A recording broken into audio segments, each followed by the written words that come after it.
Hello friends, మీకు ముచ్చట చెప్తే ఈరోజు రీసెంట్ గా జిమ్ లో జాయిన్ అయిన కాబట్టి జిమ్ వీడియోస్ అయితే చేస్తున్నా. నా ఫీడ్ మొత్తం అవే వస్తున్నాయి యూట్యూబ్ అండ్ ఇన్స్టాలో. ఇక నాకన్నా 6-7 ఇయర్స్ పెద్దవాళ్ళ గురించి అయితే నేను మాట్లాడతలేను. నా ఏజ్ గ్రూప్ లేదా నాకన్నా చిన్న వాళ్ళు అయితే జిమ్ చేస్తూ వీడియోస్ చేస్తారు, వాళ్ళ గురించి అయితే మాట్లాడదాం. నా ఏజ్ గ్రూప్ వాళ్ళు కొత్త జాయిన్ అయిన వాళ్ళ మోటివేషన్స్ ఎలా ఉంటాయంటే, ఏదో జిమ్ చేసిన వాళ్ళ రెస్పాన్సిబిలిటీస్ పెరుగుతున్నాయి, హార్డ్ వర్కింగ్ అండ్ ఫ్యామిలీస్ మంచిగా చూసుకోవాలి, కెరియర్ సెట్ అయిపోద్ది.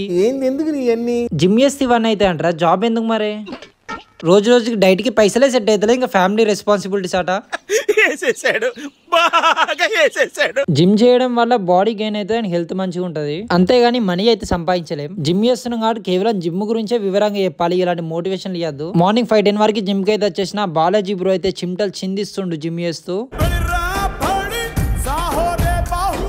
ఈరోజు బ్యాక్ వర్కౌట్స్ ఇప్పుడు చూస్తుందని ఫామ్ అయితే నేను తప్పు కొట్టిన. First set, second, third set bro చెప్పినాక పర్ఫెక్ట్ అయితే కొట్టిన. ఈరోజు 6:30 వరకు జిమ్ ట్రైనర్ అయితే వచ్చిండు. అందరు దూడలు తీరిపోయినాయి డంబుల్స్ వర్కౌట్స్ తోటి. ఇతనే మా జిమ్ ట్రైనర్. ఇంటికి వచ్చి స్నానం చేసేసి అయితే బ్రేక్ఫాస్ట్ అయితే కంప్లీట్ అయితే చేసుకున్నా. డిన్నర్ లో chapati and mango pickle. Night dry cleaning అయితే బట్టలు ఇచ్చేసి రేపు ఎన్విరాన్మెంట్ డే కి గ్రీన్ కలర్ టీ షర్ట్ అయితే తీసుకున్నాడు మా అన్న. డిన్నర్ లో మేఫిల్ చికెన్ బిర్యానీ అయితే మెక్కేసినాం అనమాట. జరి ఇన్స్టాగ్రామ్ ని ఫాలో చేసుకోండి అండ్ యూట్యూబ్ లో అయితే సబ్స్క్రైబ్ చేసుకోండి. Bye bye.